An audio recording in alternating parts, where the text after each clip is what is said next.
Hey, this is MATSAN and welcome back from our super break. Super break, yes. Now we are back again. Yeah, we are back at the station, which is home. And today we would like to talk about something that we don't have. Which is about kids. Yes. But it's very interesting. It's about the differences of how Poles and Taiwanese raise their kids. So actually, we would like to spend a few minutes to talk about this topic because it's actually very interesting. There are big differences actually of raising the kid here or in Taiwan or Asia overall, I guess, yeah? And especially you disagree with many of those Western cultures raising the kids. So yeah, we made some notes on the phone. And the first one I see that we noted says going out to play at late hour and on the street. And this is about Poland, I think. Yeah. This is like you are very mad about this, yeah, especially in the community that we live. There are many kids, yes, and they are always just on the street and so on. I mean, I have nothing really against that, but she's super mad. They're Polish. Like, I'm used to it, yeah. And especially when she drives the car, I see that she's super mad, like, oh my god, those damn kids everywhere. No, let me explain myself. First of all, about playing outside late, I have nothing against it about Polish kids. It's more like it's different because in our case, parents usually ask you to go back home around 18 o'clock, 6 p.m. I mean, for us, pretty much that is the time that it's a night time, yeah? So usually as a kid, you can't really just stay outside till late hour. Of course, you can play in your friend's house, but we tend to not bother other people as well. So usually, unless it's really necessary, otherwise you don't really, like just drop your kid to someone else's home just to play. At least I'm talking about my experience being a kid, yeah. And about playing outside, on the street, this I'm quite against about it because it's our number one. A lot against. It's our number one parenting rule that you always tell your kid that do not play on the street because cars are coming by, going, and kids are usually quite just not careful, right? So many times in our community, kids are riding bikes and they're crossroad and they're just not stopping. Yeah, and I personally never almost hit anyone in here. Never almost. but I witnessed a few times that it could be dangerous for those kids to be hit by anyone who's driving the car. Yeah. I do agree with you. We should rather maybe talk with our kids more, not to go everywhere they want because they would be hit by a car and so on. However, I think they will not listen anyway, and yeah. I think it's really important to educate. At least just do your duty and inform and educate your kids that you can play outside, of course, but be careful when you're playing outside. There's something else. Let's talk about piercing, dyeing hair, and tattoos. Yeah. Well, I think that we have. I mean, I don't know right now. However, let's say about me when I was like a kid or let's say a teenager. Yeah. So I think that many girls already had their hair dyed, definitely, or cut, or with some style, I don't know. Piercing, however, this is actually very interesting. We had this topic in a car as well, because piercing already, like little girls have it here, yeah. So it's our conversation back then started when we saw like this place for this piercing for earrings, yeah. Inside the store. I was like, oh, this is so cool, yeah? And you say like, yeah, it's so cool, it's in the store. And then actually, in Taiwan, it's not even in the store, yeah? For teenagers or for kids.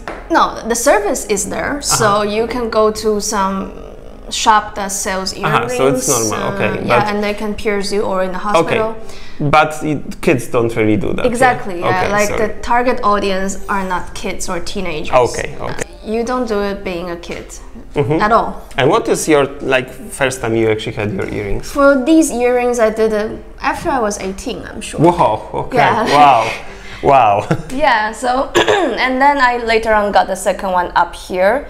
Yeah, but anyways, you usually start with these, of course, like most of the girls, but definitely not being a teenager. Wow. So that, I think that is a massive difference. Yeah, that us. I remember that shocked me so much. Like I was like, wow, really? So yeah, like we see here in Poland at least lots of those little girls already have earrings, and this is very common and normal. Let's say teenagers or even some even younger girls already dyed their hair. About tattoos, I would say that I had a friend in high school and she already had tattoos, and but not really before high school. Yeah, I remember. I remember it was like that. So, what about you? Like, okay, so in our case, honestly, I have nothing against that. Yeah, but I'm just saying in Asia, culture is quite strict. So about tattoo, I think we mentioned before that even being an adult having tattoo, you are still kind of being judged by the elders. Yeah, but I see that it is moving on. But if you are talking about kids, I don't think it's legal even. About dyeing hair, we don't do that being students. So kids, student by student, I mean until high school, you don't do that. Like the first time you start to dye your hair is university. So if you dye your hair before university, usually you're being marked as one of those bad kids. Yeah, and then it is against the rule at school. We have some disciplines. Yeah, like you cannot do this, cannot do that. You cannot wear specific color of socks, or you have to wear the uniform in those uniforms ways. Especially you are obligated to wear them. Yeah, always. And in here it's like, I think in here again, at least from my times, there is like really nothing like that. There was one time we kind of had this rule, but it didn't work eventually. It was banned after like, I don't know, a few years. It's just like it didn't really work. Yeah, I didn't even like it back then. Now I see that only in those really like cool private schools they have this kind of like settled uniform. Yeah, overall they just wear whatever they want. Right now, at least. Yes. Early relationship, taking girls home. Well, let's say it's not like when you are a kid. Yeah. I mean, nothing against. Yeah. I mean, I'm just saying, like from my perspective, when I was like a, let's say, teenager, or like this older teenager, that I started to date some girls. Let's say high school. Yeah. So it was very normal for me that I took a girl home. Yeah, and my parents were even there. It's normal, and we didn't really... No sex. Yeah, just like cuddling. Yeah, we were watching like some TV and stuff. Yeah, it was very normal. Of course, I closed the room from parents. Yeah, but they didn't really even dare to come upstairs to really check on us. Yeah, and stuff. So yeah, it was very normal for me. And then you actually said that back then it's like a no thing. Taboo, of course. Yeah. So first of all, before university. Lots of parents are saying like you shouldn't even have relationship because that's the time that you should focus on studies. Oh, okay. Yeah, so it will get you distracted. And by the way, from what you told me about the study time in Asia, it's also very hardcore. Yeah, like you really study. Like you spend hours on that. Yeah. Yeah, so that's a big difference. We can talk about that in a separate episode because it's a big drama in Asia. But anyways, going back to this whole bringing girls or guys home. So bringing this person back, it's like you wouldn't do that. Yeah, usually you bring this person to meet your parents when you're about to get married or talk about marriage. Yeah. Or if you're in university, it's like you're adult. So yeah, you can bring this boyfriend, girlfriend. Like my sister is bringing her boyfriend to travel with my parents. Yeah, so that is fine. That's totally fine. I'm talking about like this teenager time. Usually, unless you are super duper stable, then parents will be pretty okay. My parents were okay with my boyfriend back at the student time. Yeah, but I know many of my friends, they had issue with that, with their parents. And I also wanted to say that it's not only girlfriends. When I was like, let's say, looking for a girl, so I also invite a girl home, yeah, like some of them, and then even my parents commented back like, "Oh, this one is pretty ugly." So like female friends, you also bring them. Yeah, back, because just to try if maybe something will work. No, no. I mean, if it will work out or not. I see. So something like that. Okay, enough. Okay. Now, instruments. Yeah, this is like very popular among Asian kids. Yes, because instruments, like Asian kids with talent. My parents never really wanted me to play an instrument. There was never even any desire. And you also didn't have any desire?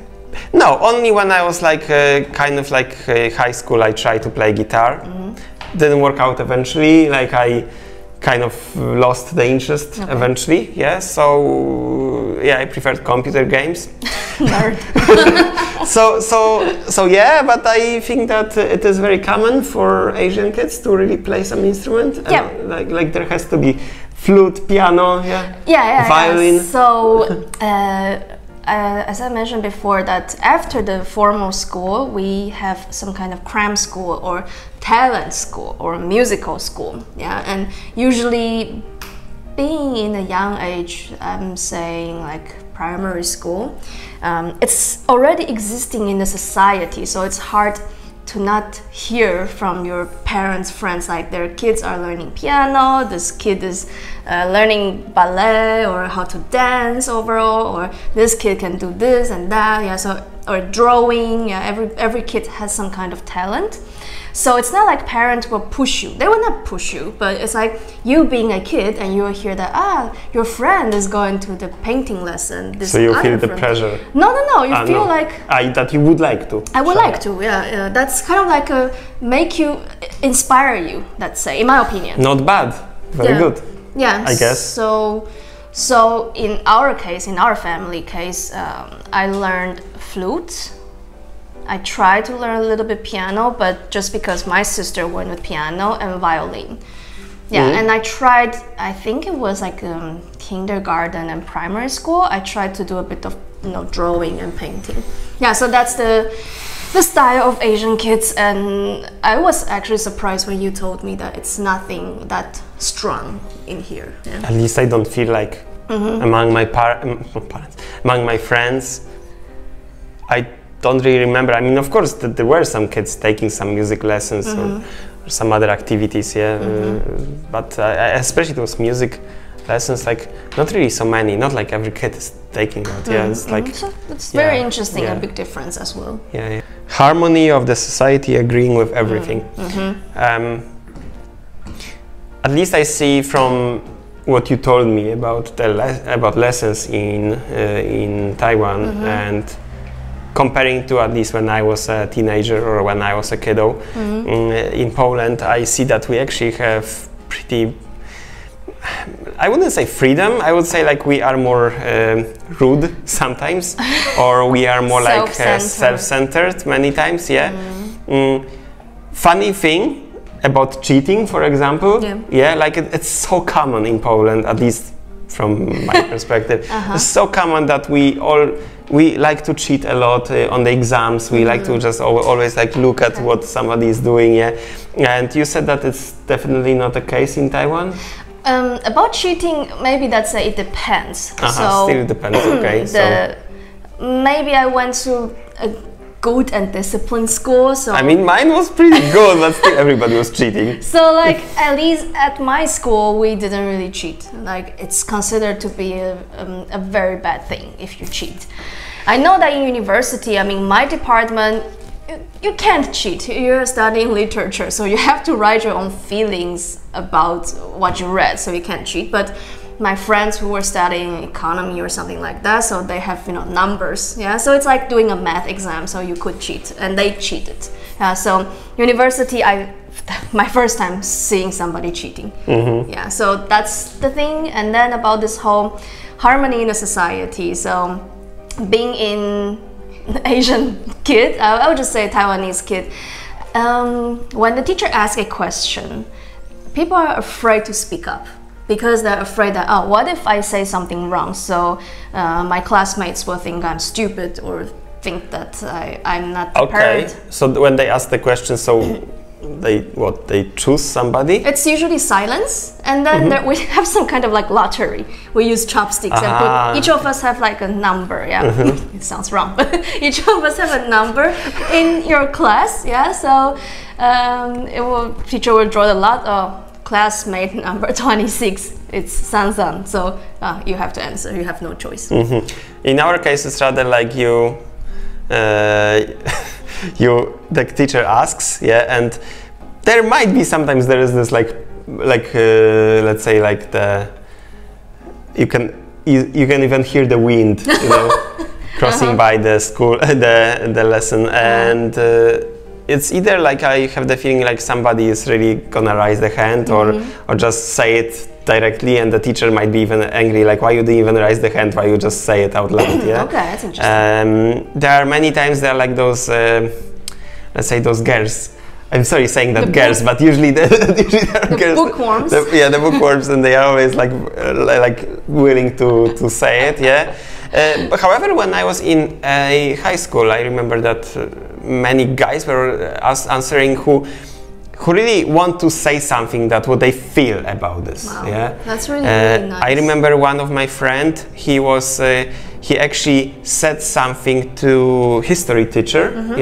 And that history teacher, he was like, "This is so wrong. You're incorrect."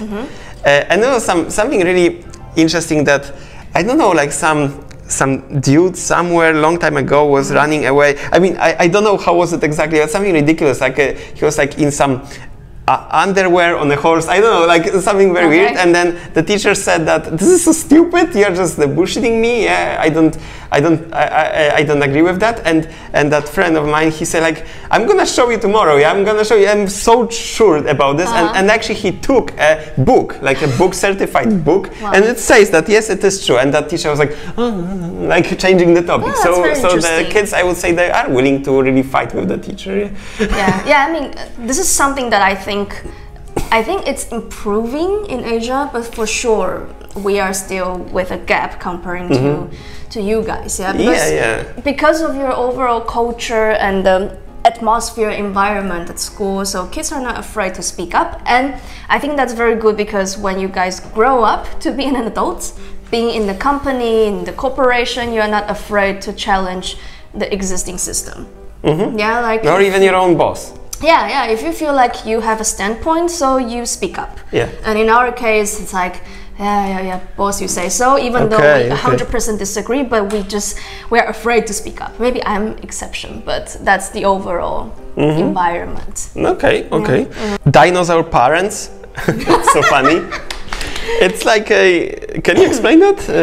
It's like I mean, in Taiwan we call it 恐龙家长, so it's like literally dinosaur parents. And because we were just saying that it's actually one similar thing about we can both agree about this. That the parents who, how to explain, the parents who think that their child is a diamond, is precious. You cannot touch it, you cannot shout at it, you cannot scold it, hit it, whatever. So whenever the teacher did some little punishment, maybe verbally, then these parents are like dinosaurs. Like, how dare you, and then they're gonna make drama, because I think it's very popular. I think it's like everywhere, basically. You can find something like that. So back in the day was already this kind of people, and then nowadays for sure as well. So that's something that is actually the same among Poland and Taiwan. Beating at school. Okay, this thing, I was sharing the party with our friends, and they got like so shocked about what's going on, and that makes me wonder, like, really?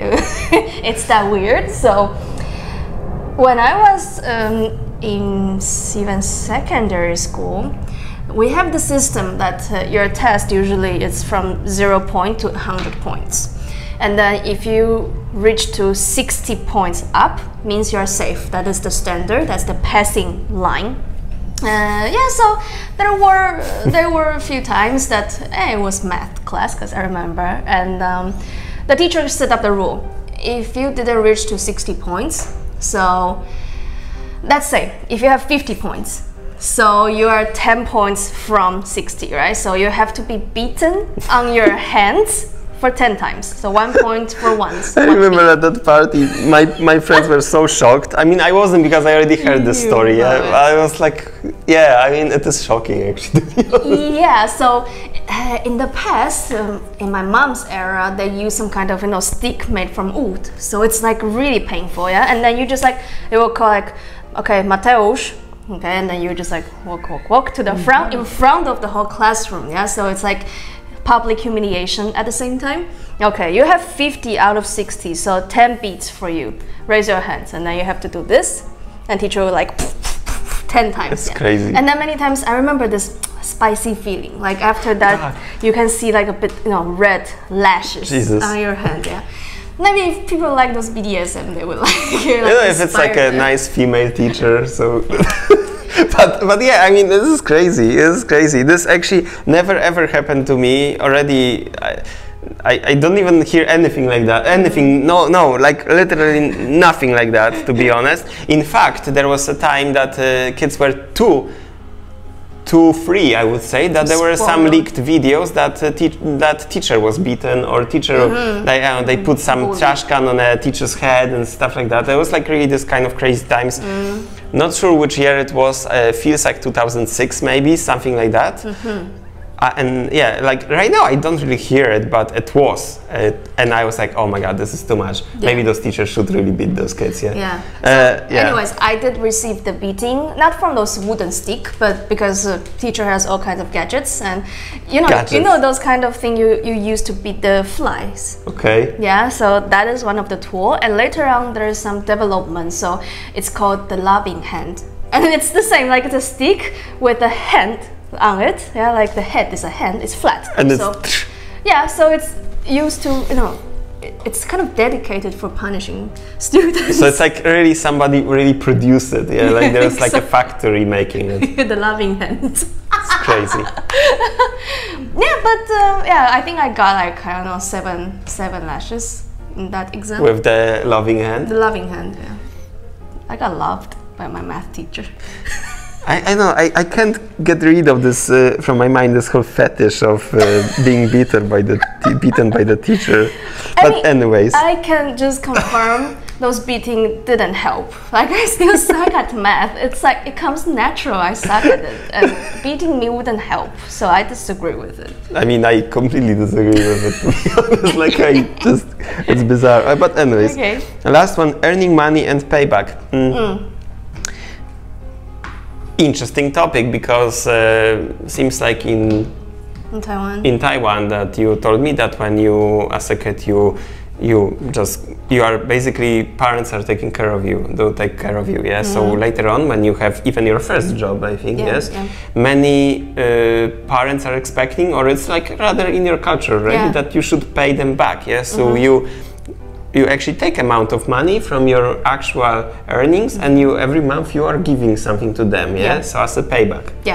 Never happened. I mean, I don't even hear anything like that happening here, to be honest. My mom still invests on me sometimes, I'm sorry to say that. Spoiled kid. So you explain everything. That's kind of like deep in our culture. So I have to say I love my family, because my parents never expect that from me. They never ask me to do so. But I know that it's deep in our culture, and you're supposed to, pay back, because parents are wasting their whole life raising you, little brat. I would say, you want kids. So what you as a parent, so what do you expect overall? Yeah, you have to take care of them, and it's not, I mean, just my opinion, it's not their problem that you created them, so they have nothing to do with that, and then you raise them and so on. I agree. Beautiful, so I mean, it's just different, this is also connected to, my English is too bad at this point to explain it, but Confucius, those kind of philosophy, and in all those education, society harmony. in all those education, like the #1 rule is to be nice to your parents. Always treat them utmost. Yeah. So I think this thing really kind of like rooted in our head so much that you should be good with your parents. Yeah. I mean, you should be good with your parents. I do agree with that. Yeah. I would say like, well, I wouldn't be really judging anything that you should give your parents money or something like that. I think it's just different cultures, and you should find a beauty, except of that beating, you should find beauty in every culture, you know? Yeah, of course, of course. Yeah, so that's all the points that we prepared, but we figured that these might be interesting for you to hear that it's a big difference. Yeah, and it's also good in the future when we or if we will have kids. Yeah, so it's also good that we have two different cultures to take, to take the best of them. Just wouldn't like to also say that we are an experts on anything here. Yeah, we don't have kids. We don't know how we will raise them. Yeah, basically, because we can talk a lot, but you never know what to expect. Yeah. Later on, there will be definitely many problems. Yes, that's why we don't have kids right now. No, so it's a very interesting topic. So hope you guys find something interesting here from either West or East culture. Please like, subscribe, and comments below if you find something interesting from a video, or you want to even share something from your perspective, maybe, or maybe in other cultures it's even different, like maybe in other countries you have some similarities or something even different. It's nice to share. Yeah. So see you guys next time, and hope you guys enjoy the video. Bye. Love you. Bye. Cześć.